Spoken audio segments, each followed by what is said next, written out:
Hello students. So in this video, we are going to solve the question of electrostatics from NEET 2023. तो सबसे पहले हम समझते हैं कि क्वेश्चन में क्या लिखा है, फिर उसके बाद हम इसको सॉल्व करेंगे। तो सबसे पहले हमें लिखा हुआ है कि एक इलेक्ट्रिक डायपोल है जो कि ऐसे प्लेस्ड है। तो इलेक्ट्रिक डायपोल बेसिकली क्या होता है, जहाँ पे two unequal charges are kept at a certain distance.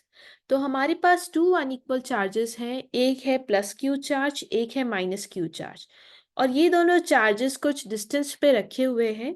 और इससे सेंटर से पी पर हमें बताना है कि यहाँ पर इलेक्ट्रिक पोटेंशियल कितना होगा।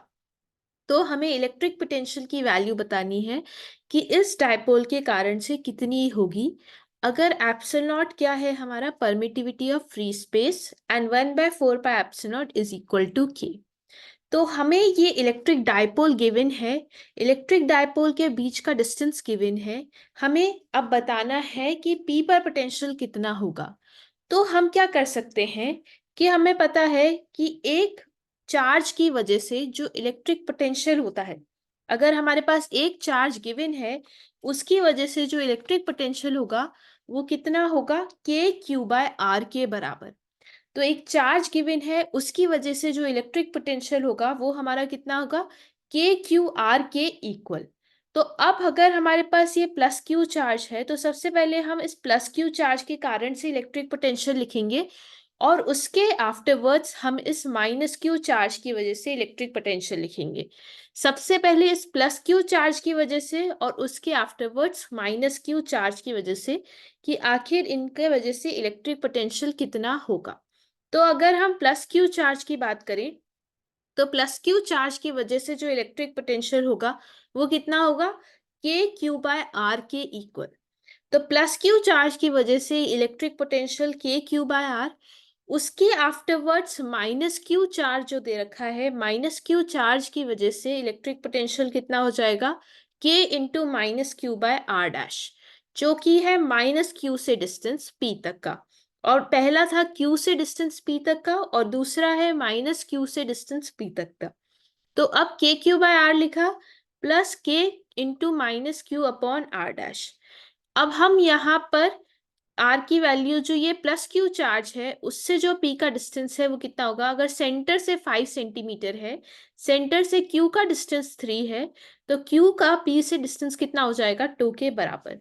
तो ये जो है ये 2 सेंटीमीटर है, सेंटीमीटर को हम मीटर में चेंज कर सकते हैं by multiplying it with 10 to the power -2।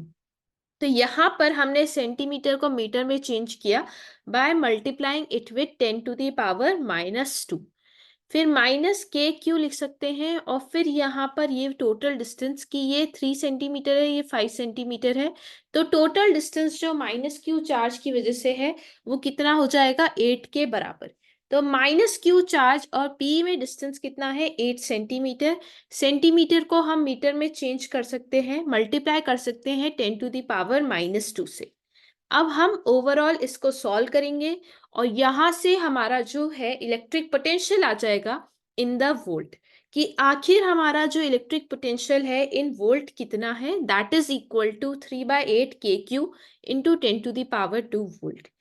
So I hope बच्चों आपको ये सवाल समझ में आया होगा कि हमने ये सवाल कैसे सॉल्व किया। सबसे पहले हमने दोनों चार्जेस थे उनको बाइफरकेट किया, एक प्लस क्यू चार्ज कंसिडर किया, फिर दूसरा माइनस क्यू चार्ज कंसिडर किया। प्लस क्यू चार्ज की वजह से हमने इलेक्ट्रिक पोटेंशियल कैलकुलेट किया, फिर उसके बाद माइनस क्यू चार्ज की वजह से इलेक्ट्रिक पोटेंशियल, फिर दोनों को ओवरऑल हमने क्या करा है, ऐड किया है। ऐड करने के बाद हमारा आंसर आया है। जो इलेक्ट्रिक पोटेंशियल होता है वो हमारी एक वेक्टर स्केलर क्वांटिटी होती है। स्केलर क्वांटिटी मतलब उसकी कोई डायरेक्शन नहीं है, उसका सिर्फ मैग्नीट्यूड है। So answer will be in simple, इसका आंसर में मैग्नीट्यूड आएगा, there will be no direction. Okay students, I hope आपको समझ में आया हो। नहीं समझ में आया then you can write in the comment section. Okay.